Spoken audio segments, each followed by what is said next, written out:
Notes. Dobar dan svima. Dobrodošli na ovaj plenarni panel. Welcome to this panel on the Is it time for a new commission on the Balkans? We have a very big panel, as you see, and we'll try and be as efficient as we can. I'd like to introduce the panel before I give the floor to Hedvig Morvai, whose European Fund for the Balkans is a partner in organizing this panel.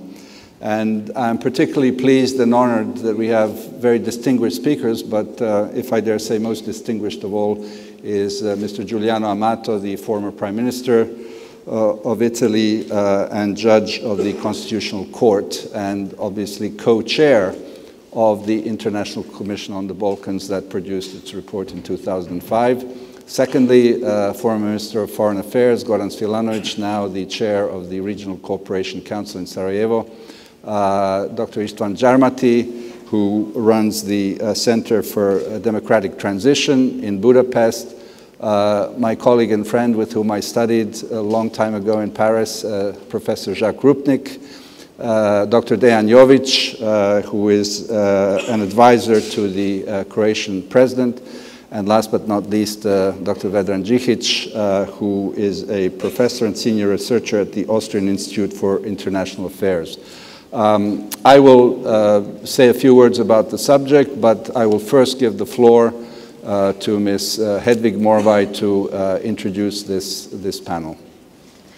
Hedvig. Thank you very much. I would like to thank the organizers for accepting the idea to design the panel, the last panel of this forum, in this way, because I strongly believe, and we at the European Fund for the Balkans strongly believe, that this will give us the opportunity to speak about an issue which should be raised in the Balkans today, and the Belgrade Security Forum is the right place to send this message to the wider public in the region and abroad.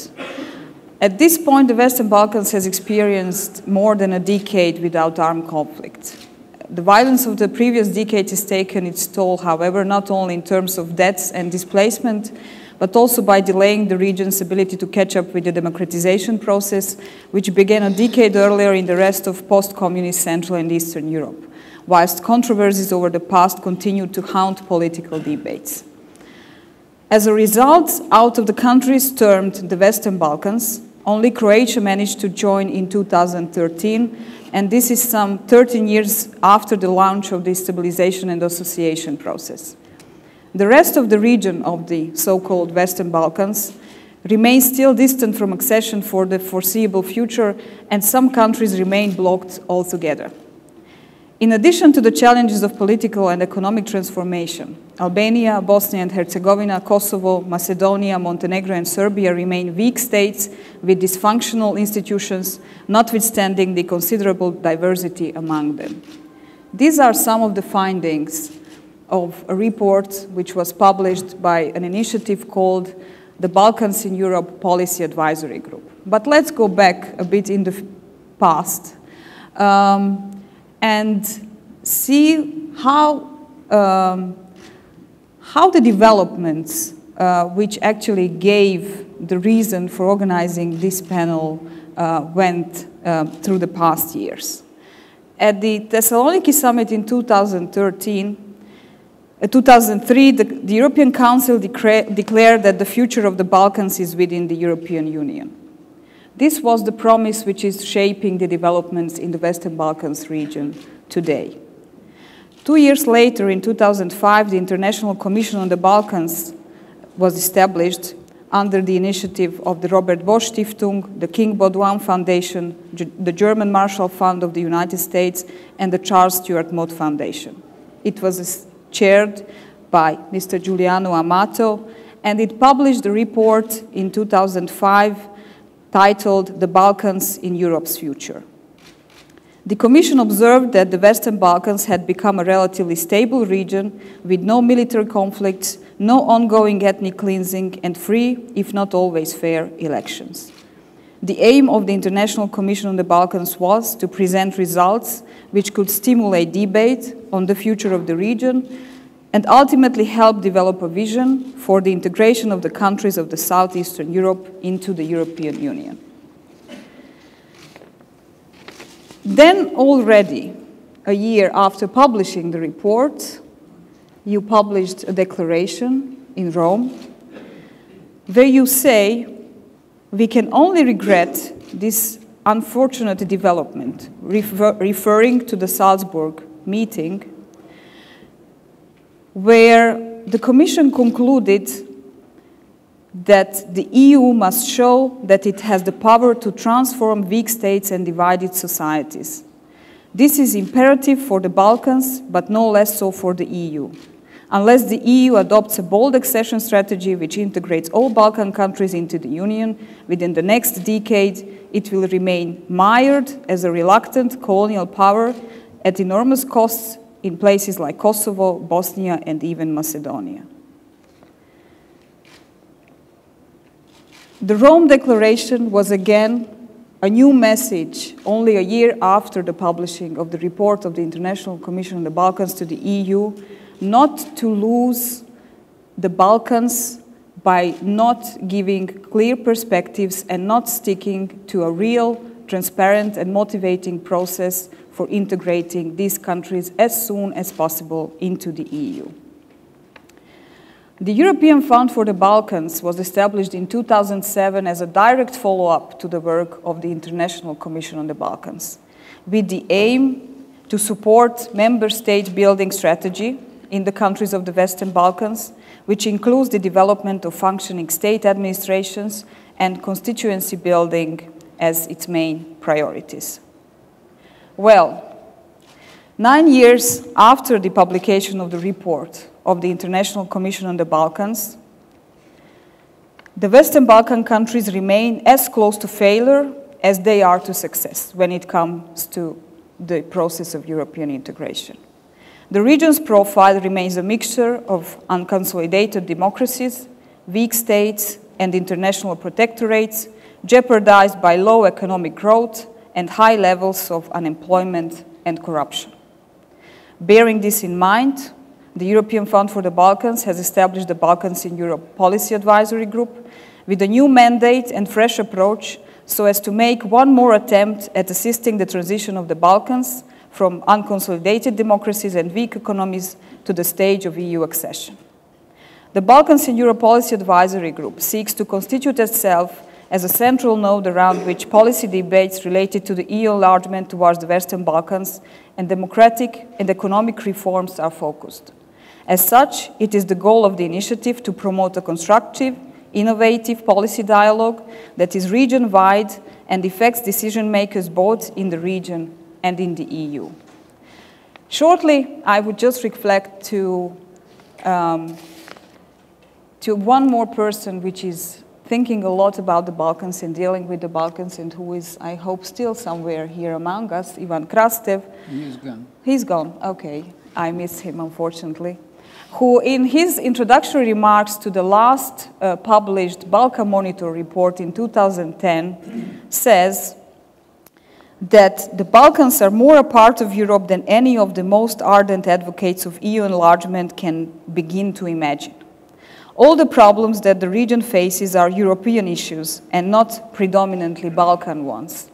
The questions that people in the region ask themselves are not related to the past, they are related to the future.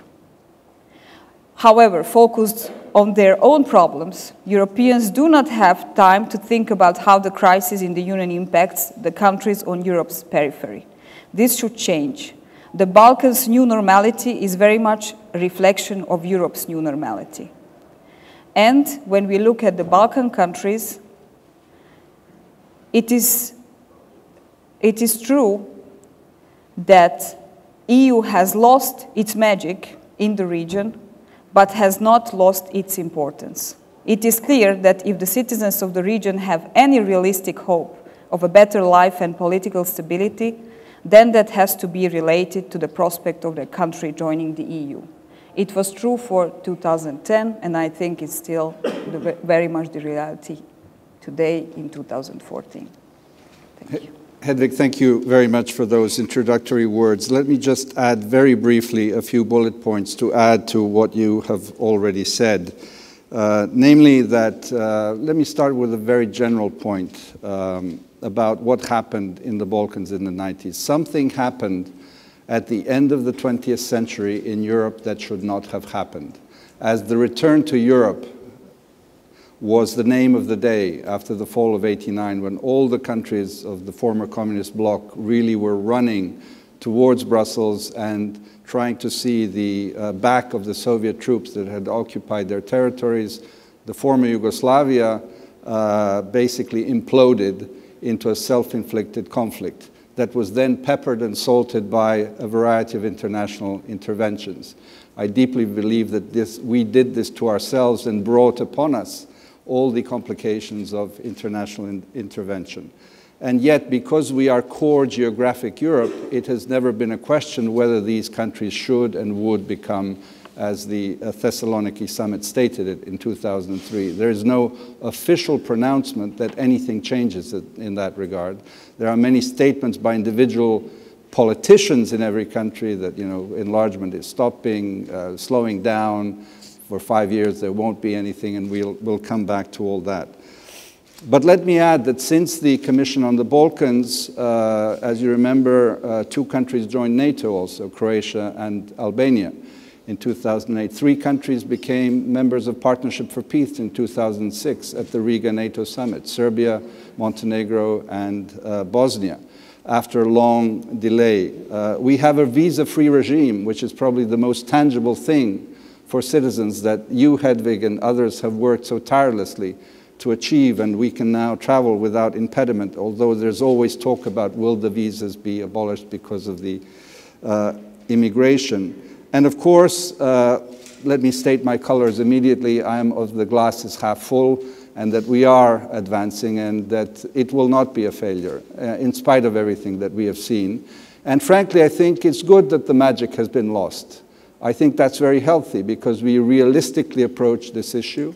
And as the Prime Minister, for example, said here yesterday, we all know that this is about us and our homework. And then the EU membership will come as a result of our own efforts to make our societies a better place. So just a few pointers as we initiate this discussion. And I would like to ask Giuliano Amato to take the floor first and give us a brief retrospective view of what he believes was the achievement of the Commission then, and what, if anything, should be done to pursue this work in a different guise or not.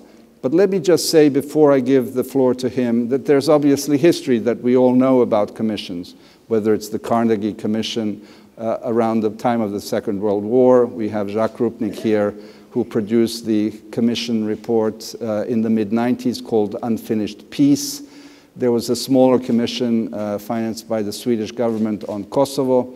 And so this falls into a bigger and larger category, of which I would think the novelty of the International Commission of the Balkans, co-chaired, as we said, by Giuliano Amato and Richard von Weizsäcker, is that we had the participation of local experts and politicians. That was the real change with respect to the commission that Jacques Rupnik led.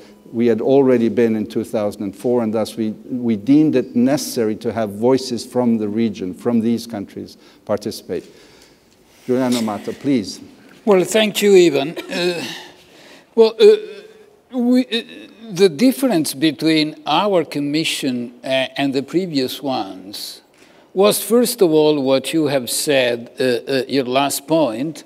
It was not a commission on the Balkans, it was a commission of the Balkans, with others also, of course, with some members who did not belong to the region, but we were working together, and we were perhaps luckier somehow than our predecessors. As Ivan was now mentioning, there were at least 2 other commissions to be mentioned. The first one, more than a century ago, hostilities in the Balkans was its main topic. The idea at the time was to focus upon the atrocities of the Balkan wars to demonstrate that it should never happen again. But only a few months later, the other ones, the big powers, started off with the First World War. And therefore, the idea that the Balkans were doing something exceptional became bizarre quite easily. The second important commission, much closer to ours, was the commission that had Jacques Rupnik as, were you General Director, General Secretary General? In other words, he wrote the report. He conceived the report and he wrote it. Unfinished Peace, a wonderful title, and the belief that at the time, despite Dayton, this was the beginning of the peace, not the accomplishment of it. So they were right, because in the following years we had the Kosovo War, we had the conflict in Macedonia, and we arrived afterward. We arrived in a very unstable region, weak under many angles, but peace was there. And there were no more wars after our report. So this is quite a difference. We were confident that this could happen throughout our visits around, and substantially the focus of our attention was certainly on the region, on the states of the region, but no less on the European Union. Now it does not depend only on the region, it does also depend on the European Union. And in fact, I concluded my introduction to the report by saying, if the European Union chooses success over failure in the Balkans, the next 2 years could see the beginning of a long-term solution to the problems, etc., etc. And I also wrote, it would also mean, these were the final words of my introduction, it would also mean that this was the last international commission on the Balkans which had to be initiated. And now you are asking me whether a new commission might be needed. So it means that something has gone wrong. Something has gone wrong. But I must say that something also has happened, and it was already mentioned. These were not lost years.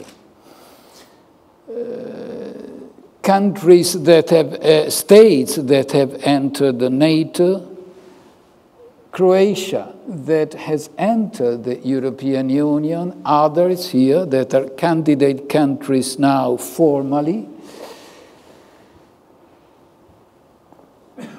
I have said it already, you know, perhaps the boldest,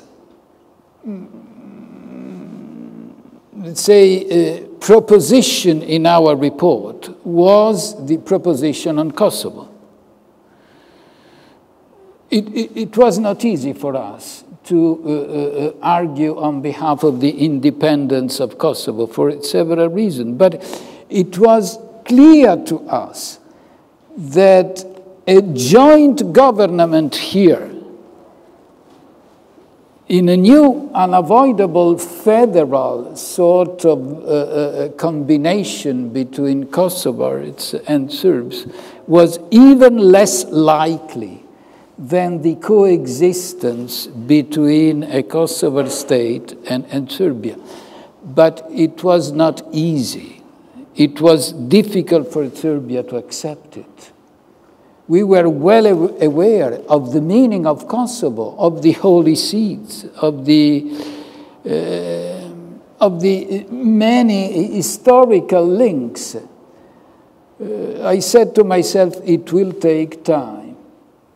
Well, in my view, and I expressed already my admiration to Serbia a few months ago, the fact that a texture of relations has been set and that there is something that is being built upon this texture, chapeau. This is quite an achievement, quite promising for the future. And a sort of, for us who wrote it, and I must say that it was courageous, and courageous he was more than anybody else at the time, for quite understandable reasons. This has happened. Other things have happened.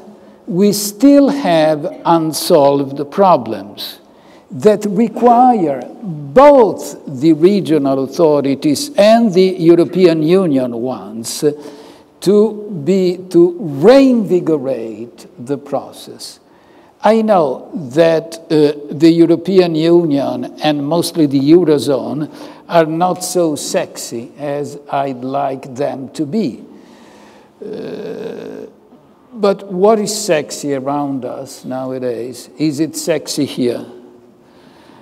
All of us are facing new problems of economic growth in a world that has changed, both because of globalization and because of technological changes that are completely transforming also the labor market, the qualifications to find jobs, etc. If we face all of these new challenges together in the same European Union, all of us have many more chances to pass through.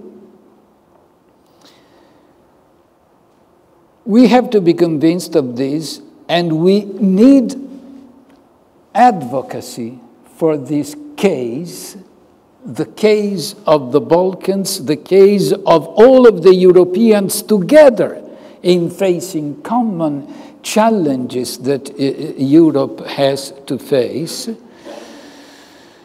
The latest from Brussels are not, I mean, it's better having a commissioner for enlargement negotiations than a commissioner for nothing in relation to enlargement. But never the Byzantine culture of Brussels had invented something so absurd as negotiating as an end in itself. You, my commissioner, have a mission. You have to negotiate. Don't get anywhere, because if you get somewhere, you go beyond the mandate. But please, stay there and negotiate. Okay, people, be patient. Be patient. It's better than nothing. It's better than nothing. But in order for it to produce something, there has to be an atmosphere around that somebody has to create.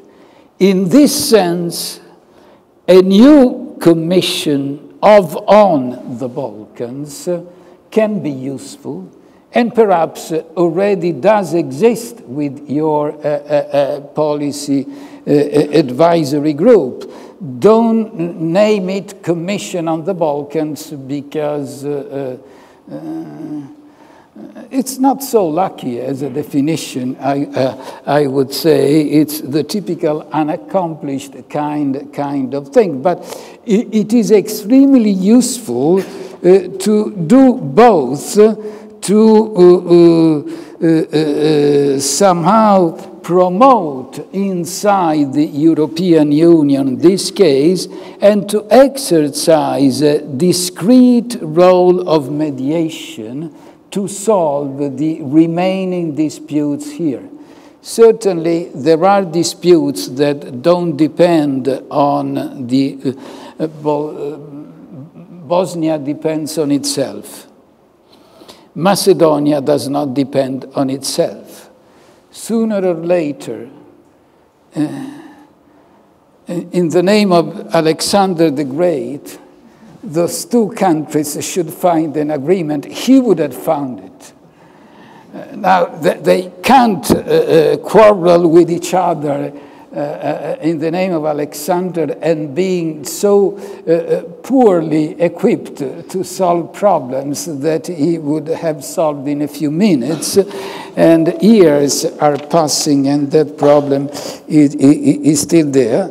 But my answer is that yeah, something more is needed, and I'm very grateful to you because perhaps you are doing it. Thank you very much, Giuliano Amato. As some of you recall, and some of us were here, that we launched the report here in this room in 2005. It was somewhat a smaller format than this big one. And as Prime Minister Amato said, Goran Svilanović suffered. He was very courageous. He signed the report, and it's like the rooster that sings too early.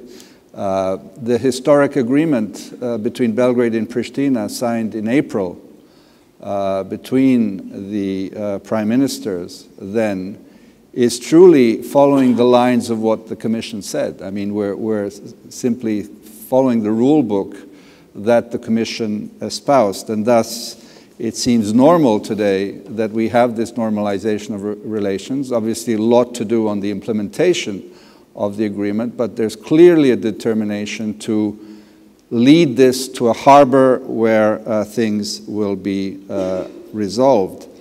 And in the previous panel on Ukraine, I will quote Franco Frattini, who is sitting here, who said that the Balkans are a success story of the European Union. So, Goran, I'll ask you to reflect on your role and what the Commission did, and maybe to agree or disagree with Mr. Franco Frattini. Thank you for kind words, both to you as well as to dear friend Giuliano. I'd like to say the following. Yesterday's opening of this forum and the very kind words addressed to me by the Prime Minister are yet another proof why the politics is beautiful, and I love it, providing you live long enough. And therefore, I would really love to use a minute or two of the time I'm sharing with the distinguished colleagues here in the panel and all of you by focusing on what is in front of us rather than looking back. What I think is in front of us, and I'm now addressing the 6 economies that are in the accession and association process, the stabilization association process, is the following. The target is clear. It is 5 years plus 1 day. And I'm going to repeat this as of now in the coming months and years. 5 days and 1 day should be a target for every prime minister, every politician in these 6 economies. So we need to be ready. How will the EU look like in 5 years and 1 day? I don't know. But those sitting in Brussels, those who are going to be employed as of November 1st, they don't know either. So there we are equal. And we are jointly in the process of shaping the EU. It's part of our lives as it is part of their job and life as well. Therefore, what we need to do is to focus, to be ready in 5 days and 1 day, meaning to successfully accomplish. In case of Montenegro and Serbia, it is feasible, and I believe that can be done. And then the first day when the new Commission starts, let's see what is the EU like and what is the policy of the EU. Second, what I like to say is that at that day, Serbia must not be the poorest among the 28 already in if we intend to dream of accession. This is the must. By the way, while entering the EU, Croatia was not the poorest among the 27. Therefore, what has changed? It is the fact that the citizens of the EU who need to elect the politicians of the EU who would be the ones to support our bid to join the EU. The citizens need to be convinced we are like it. And at this point, they are not. So they need to see us as rich as they are or close. But that does not only go for economy.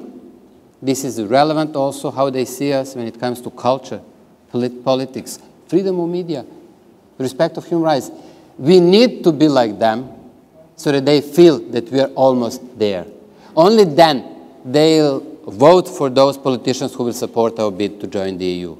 So these are the two things, 5 years and 1 day, and we need to do our job, successfully negotiate and complete negotiations. Second, it's very much about economy. It's not all about economy. Frankly, these days, when it comes to our country and the countries around, it's all about all. So the values are as relevant as economy. But I've spent a minute on economy. For I think that the crisis really had a devastating impact, including on the processes like enlargement. We have lost in these 6 economies 800,000 jobs in 5 years. These people are threat to stability, number one. And then all other issues. We need to understand the social devastation of the social fabric we're living in is the real threat, not whether the politicians will say this or that. Therefore, what I want to say is I'm very much in support to what you're doing, Hedvig, and supported by everybody else. Whether we're going to call it a commission or not doesn't really matter. What I believe is needed, we need to engage back to our governments and to really support them, advise them to do their job. For, in my eyes, look how do negotiations look like. Serbia shall hopefully open chapter 32 before the end of the year. Is it end of the year or January, February? Doesn't really matter. What does matter is the fact that it's all about fiscal stability. Who among the citizens of this country is against of fiscal stabilization? Irrespective of what she or he think of the EU. We are frightened from inflation. We are indebted. And every citizen will support the bid of the government to fiscally stabilize the country, to make sure that we are not going to end up in inflation, and that we are gradually limiting our debts. Everyone. Then what is going to be the next step? 23, 24. Organized crime and reform of judiciary. Every citizen of this country will support this. What I'm saying is that the lucky and a good thing is that the accession process is all about fulfilling dreams which every citizen of the country has, irrespective of his or her attitude towards the membership into a union. Therefore, the fact that we don't know what is going to be in 5 days and 1 day with the EU and with the accession process should not prevent the governments from engaging on delivering of what they've been voted for. And this is to make this and the countries around a better place for living. This is the value of the EU accession process. It is actually streamlining the processes which anyhow are delivering a better economies and a better societies. So this would be my idea. Let's focus on this. And these people and many others, I believe, are ready to engage not only with our politicians, but also with our colleagues in the capitals as well as in Brussels, to explain the relevance of the accession process and the full membership eventually. I'm very much optimistic that this will be a future of the EU. But all I've said now was just one idea. Even if it doesn't happen, what has to happen is that we improve in this region, in every of these economies, both economically and value-wise. And then I think that the whole story about the membership will be less relevant, more feasible, and we can do it. Yes, we can. Thanks. Goran, thank you very much. And just to remind everyone, as you remember, the great benefit was a loss for the former country, which when Svilanović stepped down as foreign minister, but that was the reason that we could then engage him as a member of the Commission from Serbia. Of course, the big change from 2005, as Hedvig alluded to, was really the economic crisis, which has so much complicated this whole process because of the social and economic challenges of a population that is highly unemployed, and especially the youth, as was mentioned. I will call upon a great friend of the region and of this country, István Gyarmati, who has done many things, but among others, he was instrumental in bringing his country, Hungary, into NATO membership. So with everything that he is prepared to say, I would like to ask István to reflect on that dimension of the Euro-Atlantic integration. This region is fully encircled by NATO members who have joined since. So I'd like to ask him, what is the relationship thus between EU enlargement and NATO membership, again, along with the other things that he wants to tell us? Thank you, Ivan. Good morning, everybody. Afternoon, actually. Maybe your introduction didn't make me very popular in this country about NATO. Doesn't really matter. I'm not running for office, so it's no need to be very popular. Let me start with one thing that, or two, that are, I think, very important. First of all, why is the time ripe for a new Balkan Commission, whatever we call it? Many people said, when I was talking to them in Brussels, in Berlin, in Budapest, that well, nobody cares about the Balkan. How can you start a commission? Nobody will pay attention. My answer has been that this is exactly why we should start it. Not only to raise awareness, but also to have some proposals ready by the time when people will start taking interest. Because when politicians will start taking interest and it will be on their agenda, they will start taking decisions, and then what we can do is damage limitation, because they will usually take wrong decisions. So I think we need to influence them before they start thinking. Second reason why I think it's time now is Russia. Obviously, the European Union, or to a lesser extent NATO, and the United States are not able to deal with Russia. They have no idea. So they cannot spit it out and they cannot swallow it. We are choking on Russia. Sometimes we are introducing sanctions. Sometimes we are calling for a Chamberlain-type Munich conference, which is, of course, the worst of all worlds. Now in the Western Balkans, I think we have a chance to deal with Russia. To deal with Russia, to show Russia, since Russia basically doesn't have too much influence in the Western Balkans, except what we have left to Russia. Even in Serbia, where people think that Russia is very influential, it's very influential because some Serbs want it, and because the European Union doesn't really care. So we can deal with Russia, knowing that the influence is very limited, and therefore it is possible to include Russia into our efforts. Because when Russia feels strong, like in Ukraine, it's no way we can cooperate. But when Russia knows somewhere that it's weak, we can include Russia, and maybe that can be start of a new process. So I think the time is now. What should we be focusing on? I think I agree with Goran, so I don't need to repeat what the region is supposed to do. But as I said the day before yesterday in the first panel, I think the real problem is the West, whatever the Western Europe and the United States. The West, which has no imagination, no courage, no appetite to take bold decisions. It's a muddling through exercise from Western Europe. And I don't say the new Commission to do much more than that. I hope I'm wrong. So therefore, if and when we set up a Commission, it has to do two jobs. The first one is to internalize and to deepen what Goran has said, aimed at the region. And secondly, to raise awareness in the West, especially in the European Union, in America, also in NATO. Because these countries can do whatever they can. They can perform extremely well. I'm afraid they will not. But even if they perform extremely well, it will not be taken, not be accepted, not taken as enough. There will be always new and new requirements, because if and as long the West is not ready to take these countries or anybody else in.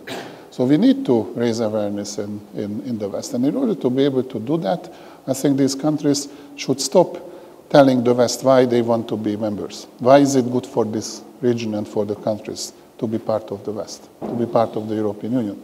But you should start, or we should start explaining, why is it good for the West? Explain why, what would they gain by integrating these countries? And this general answer is that it's a big market, etc., doesn't work.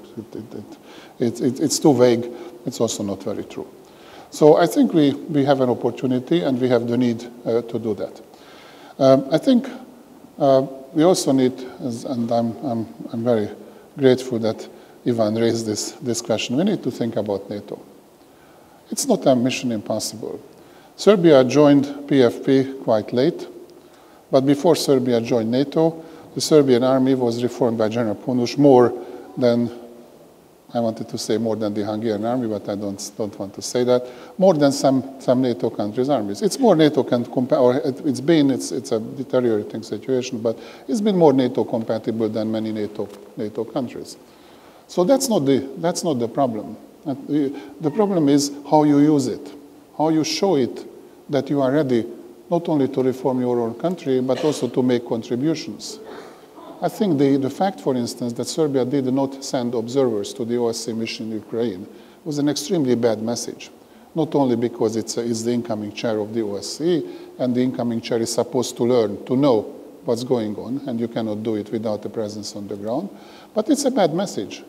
It shows something that I don't think is entirely true, that relations with Russia are more important than relations with the West, because you don't want to upset Russia by sending observers. You have extremely good people who could do that. Similar things must happen.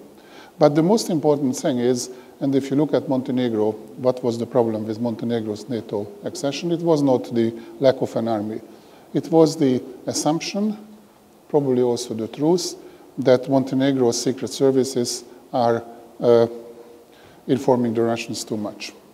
This is also the assumption about Serbia. You have to reform your police and your services. It's also in relation to the human rights and protection of human rights, but also foreign policy-wise. There is no way NATO will share information with a country that is not considered secure. And in some cases, if you ask the Americans and the Israelis, of course, they don't share information with anybody, so they say giving information to anybody other than to each other, even to each other, but other than to each other is as if you would post it in the Washington Post. But within NATO, and it's also true for police, you don't share information, therefore you do not cooperate really with a country where you are not absolutely sure that the information is at least in as safe hands as your own. So I think you don't need to invest too much in the army. A little would be good, but what you need to invest is security, information security, personal security, NATO compatibility. Don't talk about NATO accession at this point. It's not on the agenda. You would add to the problems because NATO doesn't want any enlargement at this point. But start behaving as if you were a contender for NATO membership. Send people to operations, not to UN. UN is important, but sending UN and not to NATO underlines that you are much more for non-NATO operations. It actually deepens the impression that you are not NATO, not interested in working with NATO. And finally, I want to make a point about the OSCE chairmanship. 1994, when Hungary was the chair of the OSCE, what we did was in addition to running the chairmanship, is one thing, something that was very important for Hungary. In addition to the Tassar Air Base and the Okuchani battalion that we have deployed to participate in the Dayton implementation in Bosnia, the successful OSCE chairmanship, including our negotiations and our success to negotiate an agreement with the Russians about the OSCE mission in Chechnya, was, I think, the third crucial fact that we were the first to be invited to NATO, which was by far not sure. If 1 year from now, the impression of the world will be that you did a bad job in the OSCE chairmanship, that you were biased with the Russians, that you were afraid of the Russians, and watch my words when Putin comes in 2 weeks, because that's the beginning. Then the membership to NATO, and by that in the European Union, will become much more remote. On the other hand, if you do well, then I think it will help a lot. So when you will think about decisions and declarations, because words by politicians, high-level politicians, become material,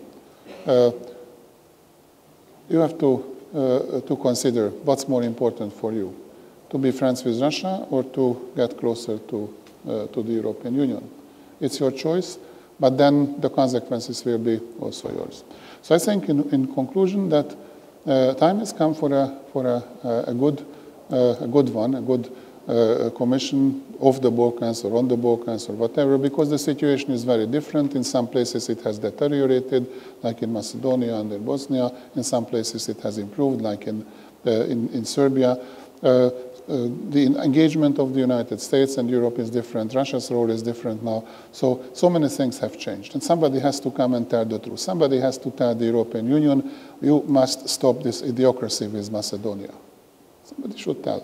And it's an easy way. All EU countries should recognize Macedonia by its constitutional name, and then it's done, basically. So it's a simple fix. Unfortunately, the situation in Macedonia has deteriorated much more, so it's not the only one, but that's the start. Bosnia, you have to, we heard Prime Minister Vučić, there is no appetite in Belgrade to swallow Republika Srpska.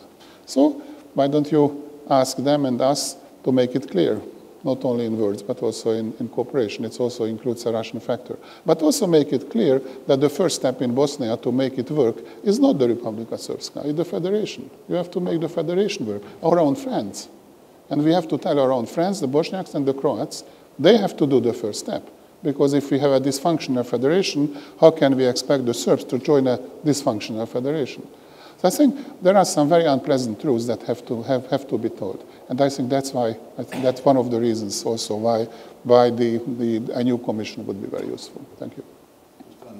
Thank you very much, Jacques. You were, as we said, instrumental in producing the report on unfinished peace in the mid-90s. So you can, with hindsight, look at the progress or lack thereof in this period, but. I'd like to add another question to you, and it relates to what Prime Minister Amato said about the negotiations, which are a kind of endless process. And what I mean by that is that there's often comparison between the Turkish negotiations and the Western Balkans. And we know that the Turkish negotiations follow this endless path of negotiation. Nobody really sees whether this will ever end.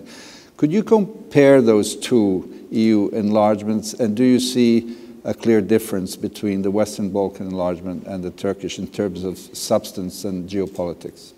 Okay, well, I'll get to that one.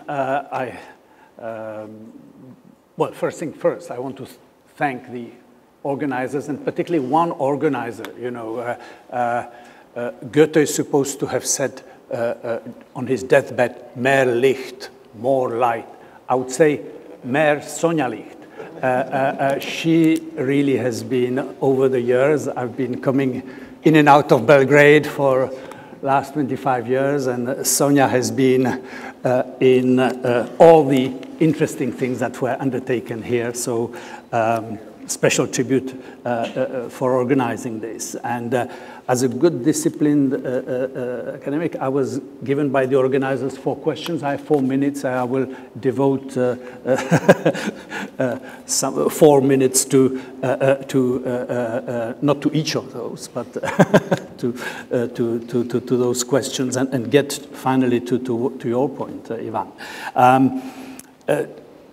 Do we need a new commission? The experience that I had with commission is that the main question is not, is your policy advice or are your recommendations, still valid as it's put in the question? They may well be. The question is, who listens? Is anybody listening? So this is the first question you want to ask. Who you are addressing, what for, what is the goal? Because this is, otherwise, because, the Balkan Commission that I was part of, when we concluded, this was at the end of the war in Bosnia, we concluded, beware, next stop, Kosovo. And we did the rounds. We went to the White House, to Brussels, to visit all the capitals, etc. Everybody politely listened. They put the report in a drawer, a kind of gulag drawer, and that was it. Of course, then the crisis erupts in Kosovo. Yes, what, do we need another commission? Do we need, no. So the first question is, what do you want the commission for? And if you are going to do it, make sure you come out with one big, one important message that you want to politically deliver. Because otherwise, the past commissions on the Balkans were conflict prevention kind of commission. How to understand conflict, what are the sources of conflict, what do we do about it? The 1913 commission, chaired by le Baron d'Estournel de Constant, fantastic report, which was republished by the Carnegie Endowment. It's a great report.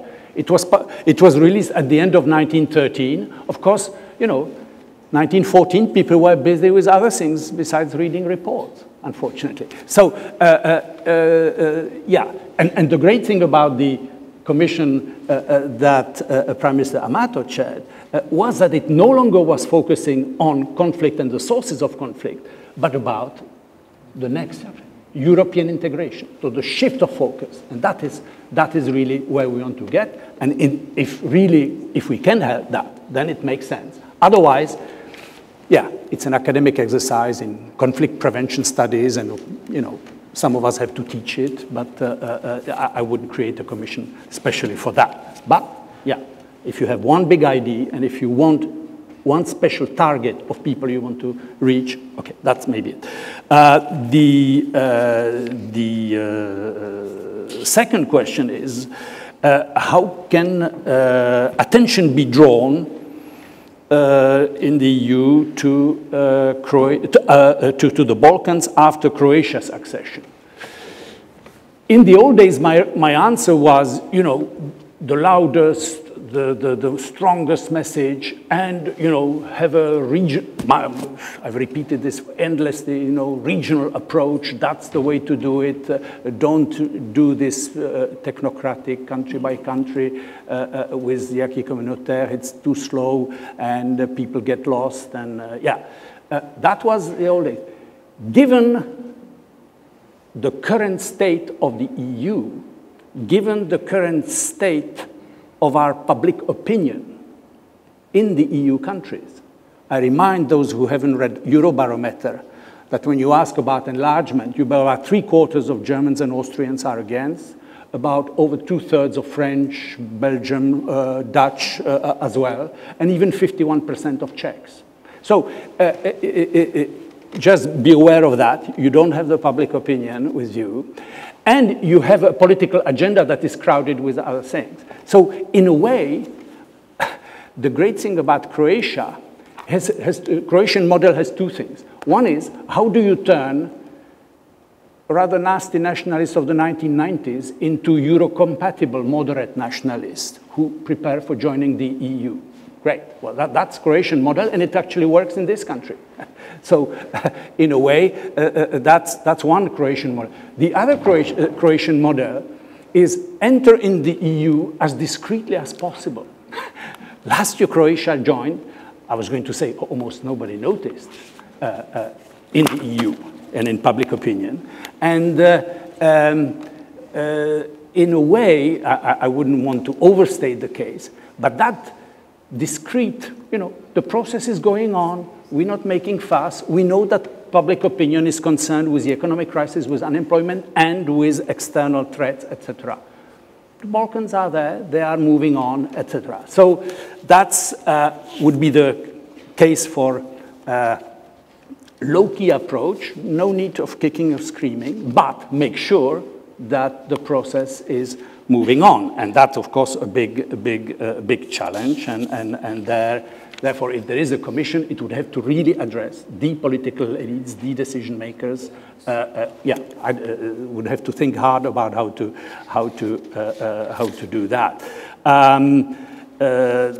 What is the best way to connect the Balkans with the EU today is the third question. I would say no longer by focusing on the security problems of the past, if you don't do this, we will go back to war or something. No, not Balkans as a security problem or not primarily. The idea is how you connect this region to the overall European agenda, to the overall European debate, to the way the European project is being redefined today. And that is really the interesting way. If you look 20 years ago, the two things were completely separate. 20 years ago, you had, Europe marching onwards and upwards to the supranational, borderless world of post-Maastricht, etc., post-national, supranational, what have you. And the Balkans were drifting into fragmentation, nationalism, 19th century ideologies, etc. Today, if you look at what is happening in the EU, well, Scottish referendum, next Catalonian referendum, Belgium is divided, regionalism of all kinds. You have the question of multiculturalism. In those days, how can you have, ethnicity so important? Well, look at the debate about multiculturalism in most European countries today. When I hear Chancellor Merkel at a party congress saying that multiculturalism is an utter failure in Germany, and I heard the French president and Cameron saying similar things in their own countries, well, the debate about how different communities coexist in Europe, in the Balkans, etc. These are the same debates we are sharing. And I'm not saying we're witnessing a Balkanization of Europe, though one could perhaps see it that way as well. But we have a certainly much more connected debate than we had 20 years ago. You want to make Balkans relevant, draw attention to EU, I would say make Balkans part of those European debates that matter. And in fact, the debates that matter most is about the future architecture of the European project. And that is being redefined through what? Through the Euro crisis and basically it coming out of the Euro crisis through deepening of integration. That is one option, sort of the inner core of the EU. And you have the explosion of our peripheries. So this is what redefines today. This is the dual crisis that Europe is trying to cope with. And the Balkans, of course, instead of just like yesterday saying, there is, somebody said center and periphery. No, we must not talk center and periphery. And we, no, we are also, periphery is a bad word. Okay, maybe it's a bad word, find a better one. But that's not the point. You always have centers and peripheries. The new thing is that the centers are no longer what they used to be. They are being redefined. And the peripheries are changing, and sometimes changing in a very explosive manner, as we can see in the Ukraine or in the south. So the Balkans used to be in the category of bad neighborhoods, okay? Dealing with bad neighborhoods. Now we have other bad neighborhoods. And what if the Balkans had something to tell us about how to cope with those issues? And therefore, I would say, yeah, the idea that Balkans force us or can be an incentive to rethink enlargement, the most successful policy of the EU of the last 20 years, undoubtedly, though nobody is allowed to say so because public opinion apparently, we are told, that doesn't like it. So it's a chicken and egg problem. And of course, in coping, in reinventing the neighborhood policy, which was derived from the enlargement policy and which is in tatters, you know.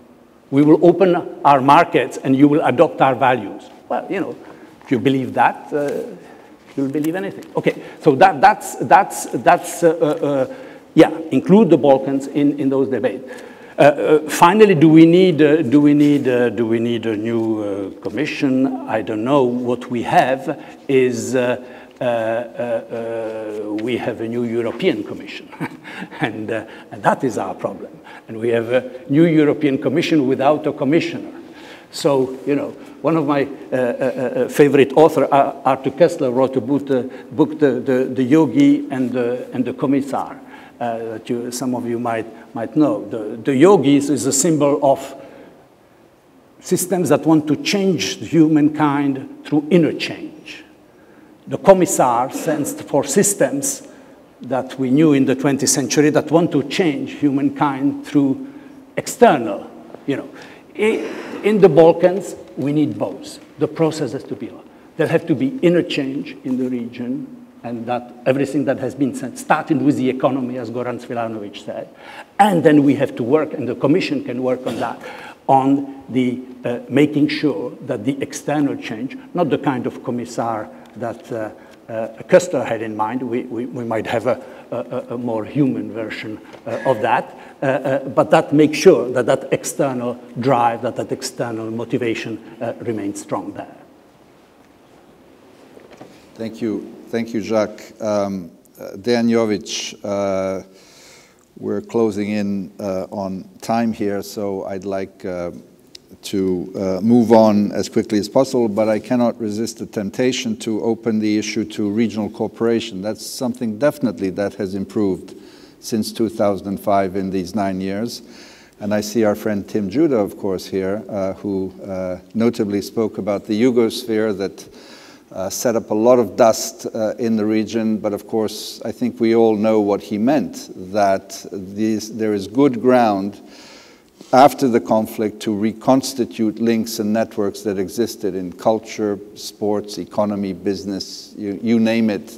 The regional life is very intense, not only because Svilanović is in Sarajevo leading the Regional Cooperation Council, but there are constant flows of people. We just had a wonderful cultural event, Pristina and Belgrade, Serbian-Albanian cooperation, and you know we have Sarajevo days here and vice versa all over the region. So then apart from the other things you wanted to say, could you reflect also on that aspect of where we have come in these 10 years?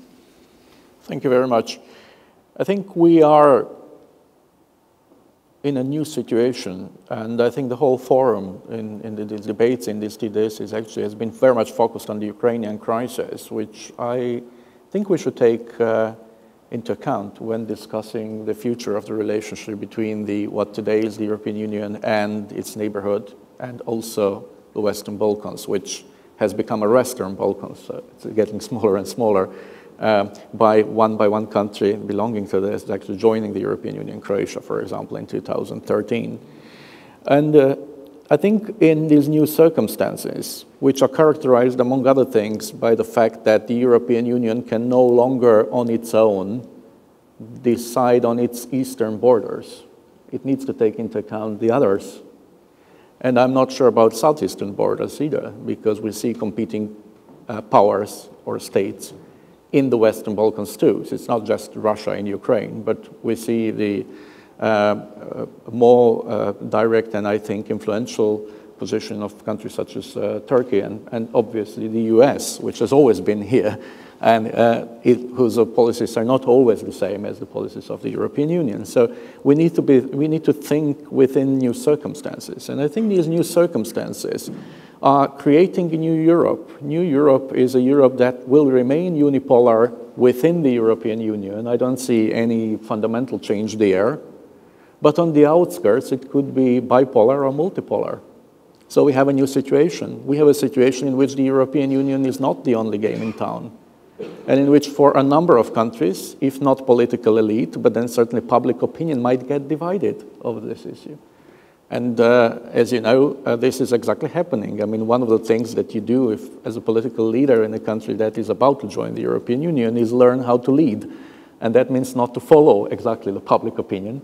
But I see a growing gap in a number of countries between those who think the European Union is still the best option and the only game in town, and it is still attractive, and it is still good for economic and political and security reasons to be a member of the European Union, and those who say, well, actually, it's not the same European Union as it used to be in 1990s or in the early 2000s. And I think these new circumstances should encourage us to start thinking about a new strategy. We need new strategic thinking. We need, and I think what we need also is I think we need more realism. Now, what I mean by realism? I mean that in the 1990s, the process of European enlargement has been largely based on the concept of liberalism had won over all alternatives. There is no alternative to that position. And now we actually see the crisis of liberalism not only in other countries, so not in the EU, but also in some of the EU countries as well. And the new circumstances, if we have a multipolar or let's say bipolar Europe on the outskirts, will inevitably lead us to think more strategically and more realistically. What I mean by this is, I wonder whether we can continue with asking or expecting countries that are in the candidate status to primarily change values and to primarily adopt exactly the same institutions, political institutions, as those of the countries that are members of the European Union, as we expected, for example, in the 1990s. Or shouldn't we much more realistically think in terms, well, you know, if European Union wants to be influential in the outskirts of Europe, it needs to act as a global actor, and that means it needs to expand with its influence when it can, where it can, and as soon as it can. Otherwise, this space might be left for the influence by the others. And I think if we could really neglect these others a year ago, or maybe 5 years ago, or maybe in the 1990s, then today I don't think we should do that. I think we cannot afford to completely neglect the new circumstances in the outskirts of Europe. And this leads me to be one of the advocates. I participated in this group and was in fact very much focused on this fourth argument, or the fourth scenario, which in the paper has been called Big Bang. I think the better title would be Balkan Express, if I may. I think I would be an advocate of quicker rather than slower approaching to the further enlargement of the European Union to Western Balkans. It seems to me, as we have heard, the Balkan has been a success story. Well, if it has been a success story, you know, what's the problem then? Why not enlarge quickly?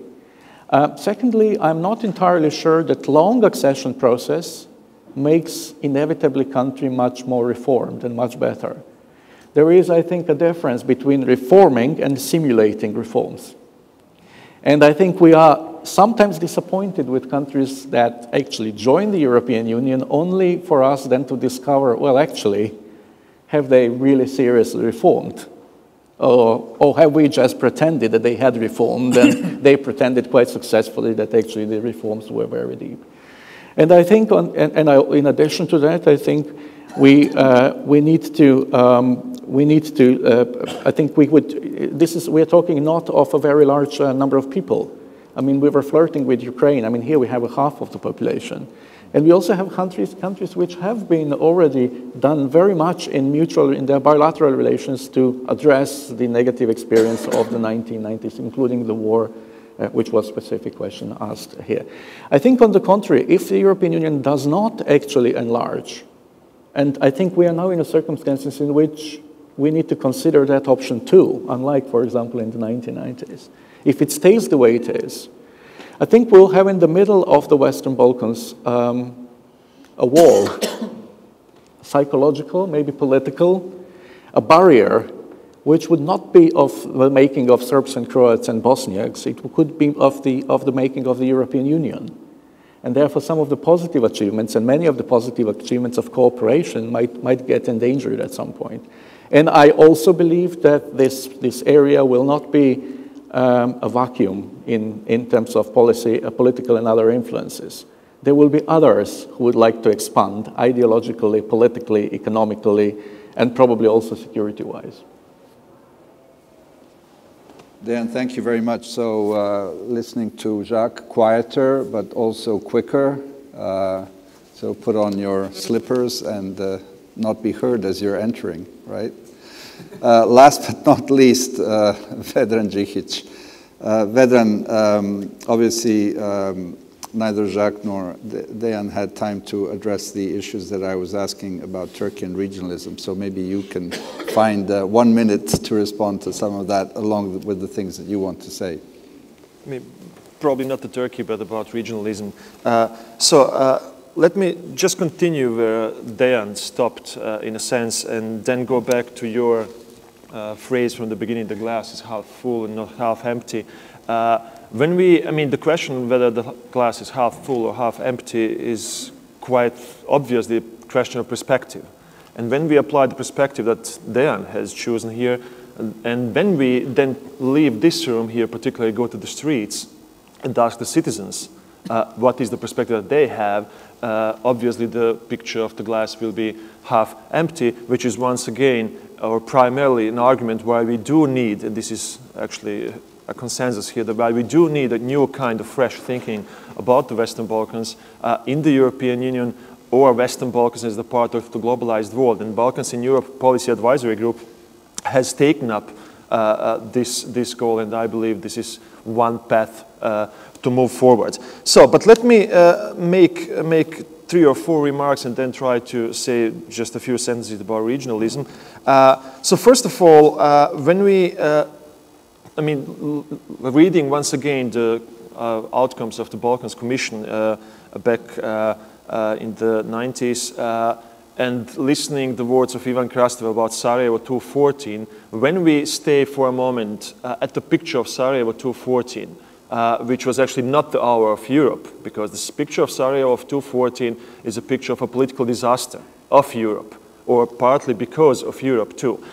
It is partly a picture of apathy. It is partly a picture of disenchantment with politics, with mistrust, with economic and social crisis. So when we take up this picture, then once again, a need for a new approach or much quicker approach from the European Union towards the Western Balkans is given. So, but let me make my 4 short points. We developed the parts of the members of the Balkans in Europe Policy Advisory Group 4 scenarios. The first one was business as usual. The second one, alienation from the EU, somehow the Turkey scenario. Then the abandoning EU enlargement completely because this is not attractive anymore.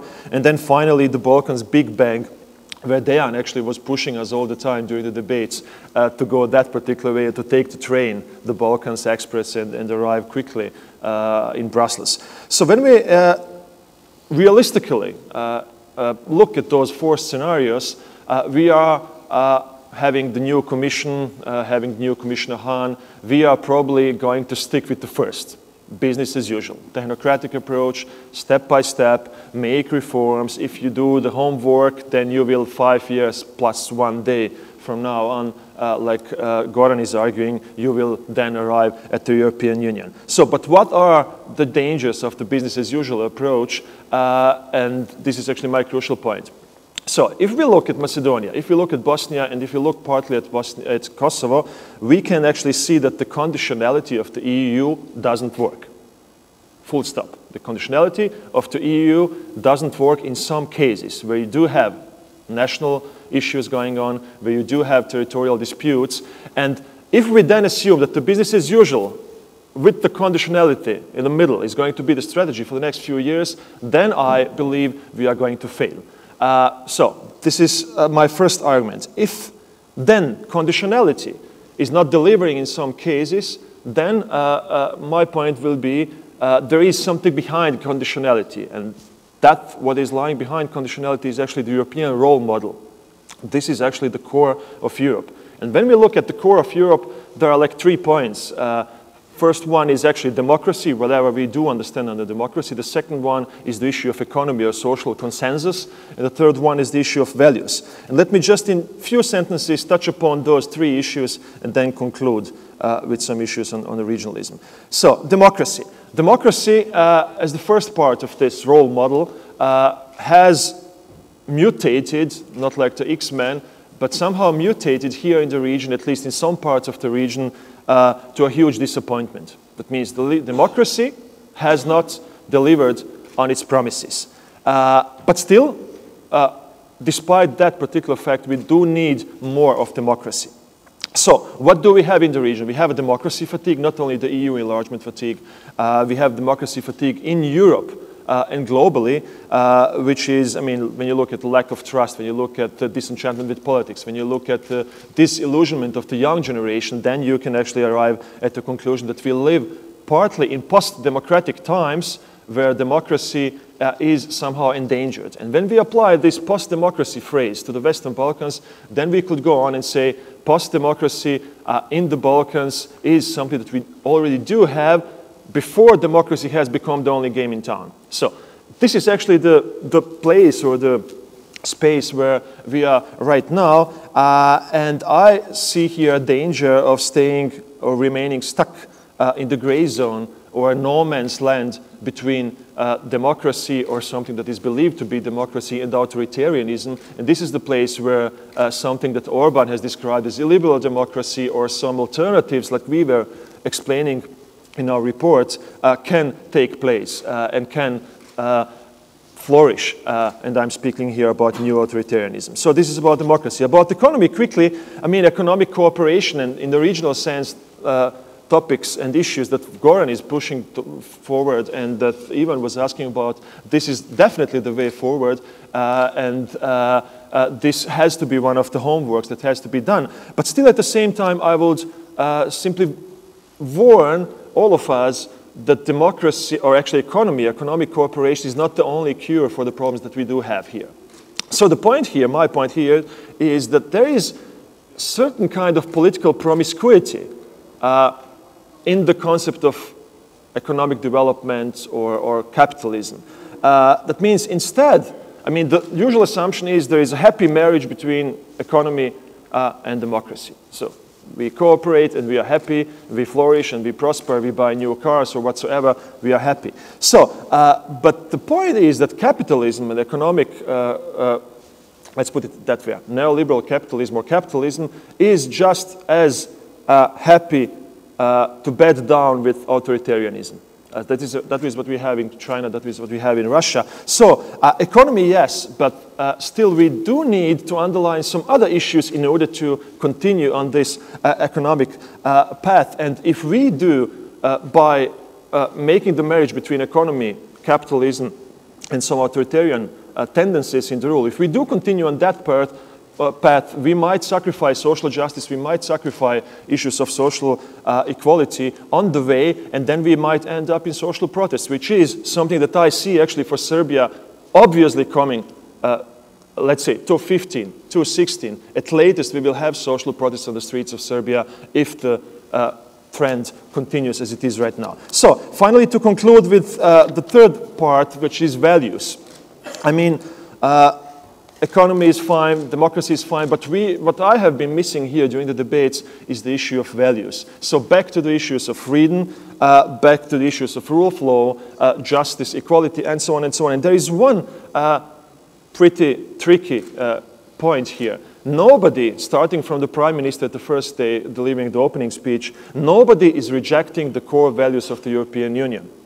This is a kind of consensus. But at the same time, the devil is in the detail. The devil is in the implementation, or in the realpolitik, like we put it in German. When we preach freedom, equality, but at the same time have a kind of pretty vague or diffuse whatsoever of declarative rhetorics that we actually cannot penetrate, and the results are more of declarative speeches and rhetorics, but the lack of real implementation or real belief in those values, then we might end up in a situation which is once again close to something that Orban is practicing in Hungary. So finally, just to sum up and to say, yes, regional cooperation not only in the economic term, regional cooperation much more in the sense of Yugospheres, which is one of the crucial points that we do have here. We have a potential of young generation of people that really do inherit and do live those values. And so to end up, I will just once again turn back to Sarajevo 2014. My picture at the beginning was pretty bleak. But at the same time, Sarajevo in 2014 was actually the birth of social protests and of popular people's assemblies, of new ghosts or new spirits of regional cooperation, of thinking in a sense together that has actually to be a kind of a way forward for all of us. And in that particular sense, BIEPAG and the work that we have been doing and the recommendations that we have here, which are going towards making a new partnership with civil society, tackling some open issues, going back to the values, are quite important. And finally, really, just to end up by quoting Dejan Jović once again, we have to speed up. If we don't speed up in the real democratic, economic, and value terms, value-wise, then I believe some countries, not all of the Western Balkans, but some countries are ultimately going to fail. And this is quite dangerous. Thank you. Vedran, thank you very much for those thoughts. We have come to the end of this panel. We have hard time constraints. Some people are traveling and taking planes. Others have obligations. So I hope we have fulfilled the task of this panel. We've whetted your appetite. We've given you a very complex view of how we see things here.